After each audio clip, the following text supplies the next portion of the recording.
Hi hello അസ്സലാമു അലൈക്കും. ഇന്ന് ഞാൻ വന്നിട്ടുള്ളത് കടച്ചക്ക. നിങ്ങളുടെ നാട്ടിൽ എന്താണ് പറയുകയെന്നറിയില്ല. ഇവിടെ കടച്ചക്ക എന്ന് പറയും. അത് നമുക്ക് പൊരിക്കുന്ന രീതിയാണ്. അപ്പോൾ സിമ്പിളായിട്ട് തന്നെ അത് പൊരിക്കാം. ഈ രീതിയിലാണ് കട്ട് ചെയ്യേണ്ടത്. എന്നിട്ട് അതിലോട്ട് 1 ടീസ്പൂൺ മുളക് പൊടി, 1 ടീസ്പൂൺ മഞ്ഞൾപ്പൊടി, 1/2 ടീസ്പൂൺ മഞ്ഞൾപ്പൊടി കേട്ടോ. ആവശ്യത്തിന് ഉപ്പ്, പിന്നെ ഇഞ്ചി, പച്ചമുളക്, വെളുത്തുള്ളി, കറിവേപ്പിൻ്റെ ഇല, ഇതെല്ലാം കൂടി ചതക്കുക.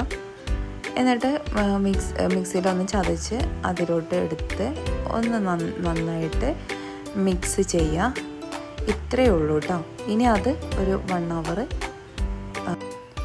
മാഗ്നേറ്റ് ചെയ്ത് വെക്കുക.